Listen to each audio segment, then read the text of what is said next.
Okay, guys, I have a I have a story to tell you that I found out by chance researching something else. And this is about 8 years ago, so I'm going to try to remember the story in the right order because there's a lot of try to remember everything. But this was a very interesting story to me. And during the Spanish Civil War that started in the mid 30s, um, 35, 36, I think it was 36, two young men from two American men or boys from some small town that they were good buddies and they were young and adventurous. They decided to go participate in the Spanish Civil War and they went to fight for one side or the other. I don't remember exactly if they fought for the communists or they fought for Franco. But in another documentary, I saw that some Americans went there to fight for the communists. Figure that out. Uh, some people are real stupid. But, anyways, these guys, they went to fight in that war and they survived it. Now, I imagine when they signed up, when they went there, they might have been 20 years old, let's say. I don't have a definite age. So they fought in the war. The war lasted, I believe, 3 years, almost till 1940. So it was 3 or 4 years. Uh, and they survived it. So then, before, instead of returning, um, oh, it was in 39, 39. Instead of returning to the United States, coming back home, they decided to stay in Spain for a year. And they wanted to read up on some stories they heard about Spanish galleons in the Caribbean around Cuba.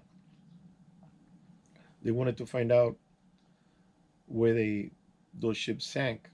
So they stayed there and they went to the archives of the Antilles. This is an archive. It looks like a library, but it's very very neat, very organized. All the books. Well, these are not books. These are um, I think they go by year or by maybe by month, but each uh, call it a book. It has all the information of the ships that they were coming and going in the Caribbean from Mexico, Colombia, Panama to Cuba, and then back to Spain. So I don't think they were looking for a particular ship. They were just reading up on all this information. And then after a year of that, they uh, they came back home. The archives are very organized. These books are all white. The floor is granite, no marble, beautiful marble. It kind of looks like a chapel or something, like a church. Anyways, so they came back with this information, and they wanted to go and find out about this ship that they found out about, that it was loaded with gold, and it sunk around Cuba, but they didn't have the money. They didn't have the means to get to it. So then here comes the Second World War. The United States gets bombed by the Japanese. They join the war. They start fighting the Germans. 1941. So these guys, they join up for that war. So now I figure they're in their mid 20s. Because, let me see, 36, 7, 8, 9, 25, 26. They were about 26 I'm figuring. So they're still young. They signed up for the Second World War and they went off to battle, or I don't know what service they joined, if they joined the Army, the Navy, or the Air Force. I don't know. So, and everybody was joining. That's the thing. If you're in the United States, all the men that were able that went off to war. If you were too old, you were doing something different. You were building ships, or you were working on military trucks, or you're working for the war effort, like they say. So on these guys, I don't know what service they were signed onto. So now they go through the whole war and they survive. These guys are lucky. They survived the Second World War. And so the war ended in 45, uh, May or April, I believe. So then they came back home, and I think the government gave them some money. I'm not sure about that department, but I'm pretty sure they got some compensation for risking their lives. So now they had some money. If it wasn't from that, I don't know from what else, but now they had some money. And what they did is they bought a PT boat that the Army was getting rid of. All this military surplus, they were getting rid of the the planes, and they were selling parts, and they were melting the planes for aluminum, and getting rid of some a lot of equipment, trucks and whatever. And some people did buy them. So they bought this PT boat with bad engines. The engines on a PT boat, if I remember right, they're all gas engines. So they calculated that where they needed to go, and I imagine this is in Florida, or could be Texas, but anyways, or New Orleans. But where they needed to go, they needed diesel engines because the gas engine wasn't, going to give them the economy that to reach that point. And so they refitted the boat with diesel engines. I don't know what kind. I don't know how big. Now, I imagine that these two guys must have help from some other buddies, because it will take you really a long time to get anything fixed by yourself. And I imagine that they had a couple of buddies from the same town helping with the engines and fix the boat up, because the PT boats are made out of plywood. And plywood in the water, it needs maintenance, and they had to do some repairs because of the damage. If they bought it cheap because it was damaged and the bad engines, that boat had some repairs to be done. So they probably had another two guys. So I'm thinking there were four of them. It doesn't exactly mention that on the, but I do remember that there were some people working on the engines, and they were probably mechanics.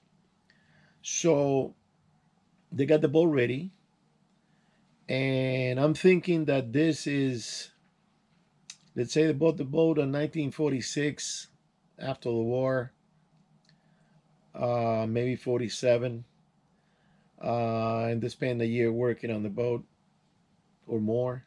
So to pick a number, let's say that they took off on their journey 1949. So they go off to the coast of Cuba with this information from the Spanish archives, which, by the way, it included the inventory of that ship.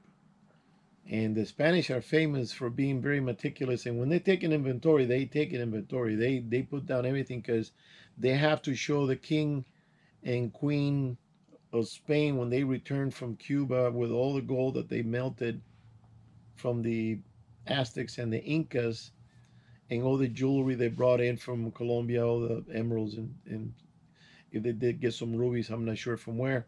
So they had to have a very detailed inventory to show them, to say, okay, this is what's on the roster, this is what's on the ship, so nothing is missing. Otherwise, if there's any funny monkey business, like they say.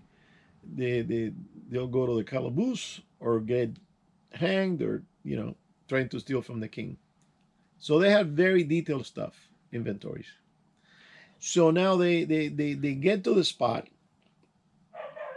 and they start probably diving and poking a rod in the sand because this ship is already disintegrated and the gold is probably covered with sand because of all the hundreds of years of the tidal movement and the hurricanes and storms.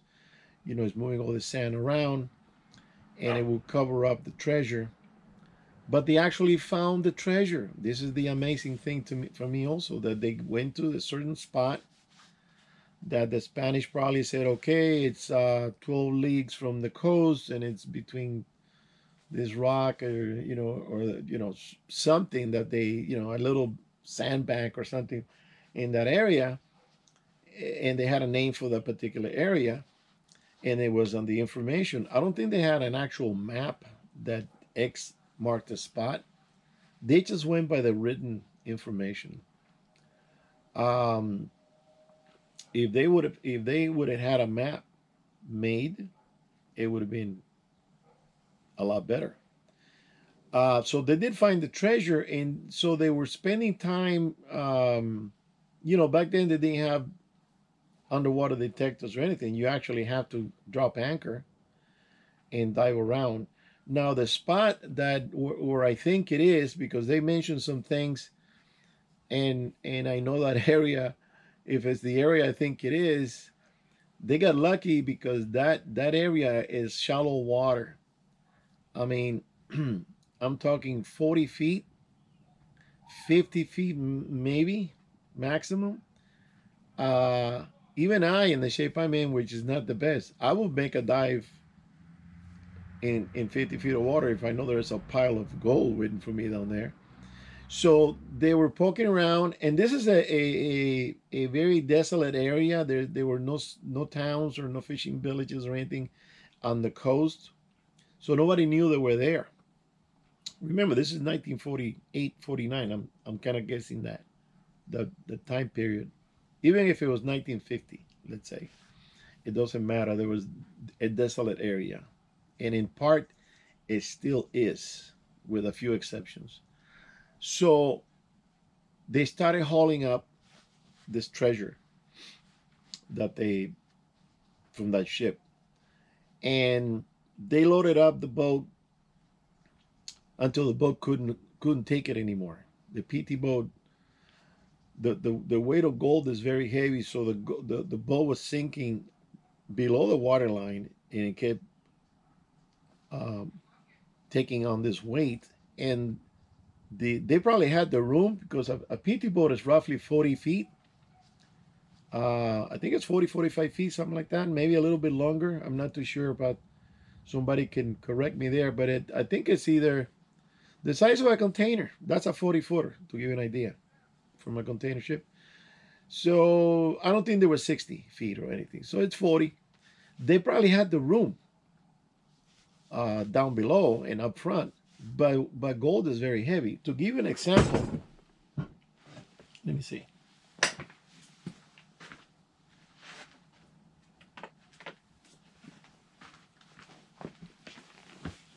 Okay, this is a gallon of peanut oil, and a gallon of basically any liquid weighs 8 pounds, except gas. 1 gallon of gas weighs 7 pounds, and I believe diesel weighs a little bit over 8 pounds. So it's roughly 8 pounds. The the ratio, the weight to ratio from gold, the one, if you get the 8 gallons, you multiply it by 19.3. That's the weight of the gold for the same volume. So you're looking at this. This could have weighed 154.4 pounds. 154 pounds on something this size. Now imagine if you're picking up gold from a galleon, which is it basically is a container ship of its time.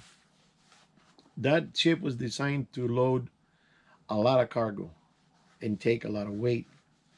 It's made out of heavy timbers. It's a very beautiful ship. I seen the models. The way they made those things was incredible. They used a lot of wood. In fact, a long time ago, I saw a program that Spain went through their forests, and they have maybe like 8% left of their oak forests. They went through all their forests, making the fleets, especially the Armada, which was 167 ships. And Cuba, I did some research. I was under the impression that Cuba had around 500 galleons, sunken galleons around the island. I was wrong. 3,000. There are 3,000 treasure ships sunken around Cuba. 99 of them are in the harbor. So when they got this PT boat loaded, they said that they took an equivalent of 12 to 16 chests of the amount. They figure a chest is, I don't know. I haven't seen a chest. There's different sizes, but I imagine they were loading it on big chests. So 12 to 16 chests of pure gold, solid gold, very heavy. And they couldn't take any more. They said they left an equivalent of 4 to 6 chests on the bottom. So that ship was loaded. It was just loaded to the top. So then when they got all this, they decided to leave because they couldn't load anymore. And they started driving out. I imagine they were going to have another expedition a few months later to come and pick up the rest. But on the way out, they got spotted by a Cuban PT boat just a few miles from the original spot. About, I'm going to guess, 8 to 10 miles. So they're calling him on the radio and say, get ready, stop and get ready to be boarded. And they probably said, well, we're not going to stop because we're loaded with gold, and they're probably going to take it all and arrest us to boot, to put us in jail. And the boat kept saying, stop, stop. So what they did is they slowed down. And I neglected to mention that when they bought the PT boat, they also bought a 50 caliber machine gun with the ammo. You know the damage that gun does. They're still using it. Well, when they slowed down and the Cuban PT boat was turning to be parallel with them, one of the guys rushed up front of the boat, grabbed the 50 cal and started shooting the Cuban PT boat, and it shot the hell out of it. And basically what he wanted to do was to kill the radio, destroy the radio shack. It doesn't have a shack. It has they know where the radio more or less is. And he shot the hell out of that boat. They don't know if they killed or wounded anybody, but when they left, they left that boat smoking. That boat was out of commission. So they took off, and now they're crossing the Gulf, going back to, I imagine, Florida. Here comes another PT boat from Cuba. That the other boat probably did get the message out. They're being shot at, and they're over here. Give them the location. So this boat is on its way, but this boat is telling them to turn around and follow them into Havana Harbor for safety because there's a hurricane on its way. It's a big cyclone. And they said, no, we're not stopping for anybody. We're not going nowhere. We're going to keep going. And the boat kept insisting, the Cuban PT boat kept insisting, turn around and follow us. And the Americans said, no, we're going. And so the Cuban PT boat turned around and went back to Havana because the weather was getting ugly. And the Caribbean gets ugly like that. I know. I'm from there. the the waves and the wind in it just gets choppy real quick. So now they're coming in, they're crossing the Gulf, and now these people get hit by a hurricane, and they're taking a beating, and the water's coming into the boat, taking in water. The PT boat is plywood. It couldn't handle the weight that they loaded up. The engines were struggling, fighting the storm, and actually the PT boat took on so much water and it had so much weight that it sank, and everybody on board drowned except one person, one of the original guys. Uh, Later on, when the storm subsided, the he probably got picked up by the Coast Guard. Um, a couple of months later, he tried to find the treasure where he thought it sank. He went back repeatedly a few times with some other people, couldn't find it. The treasure is lost, and who knows how deep that water is, because the Gulf has different depth than the coast.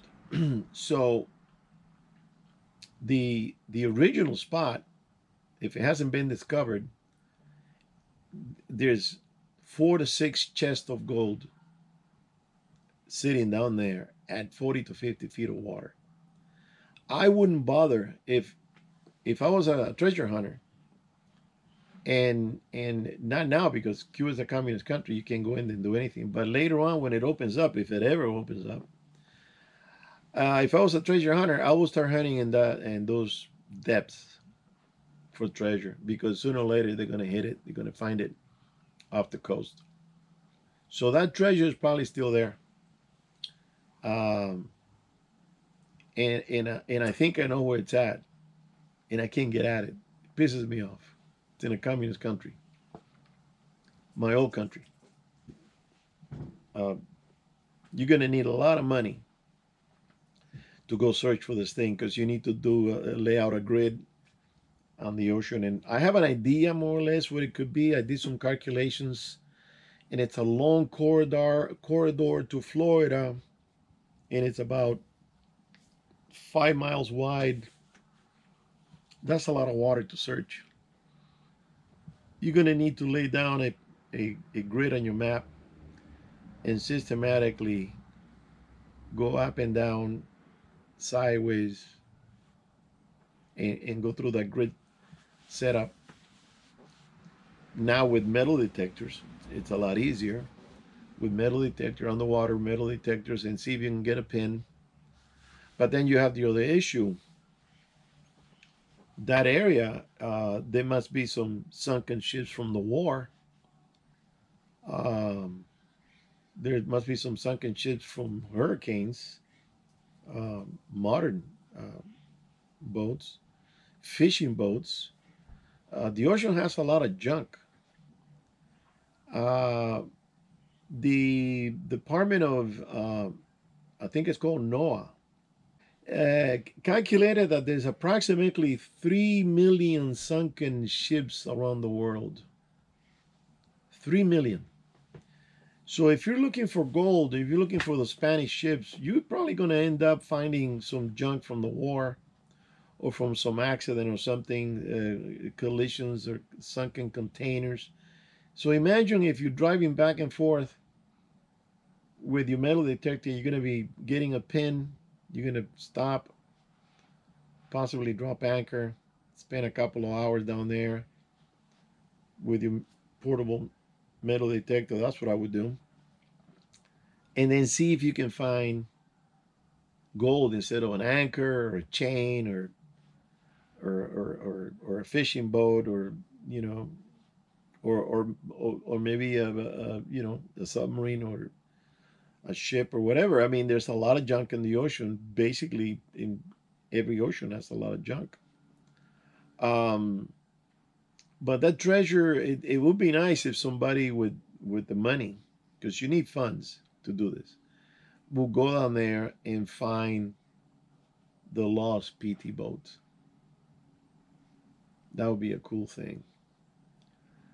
So that's my story, and I hope you enjoyed it. All right, guys, I'll see you on the next one, and thank you.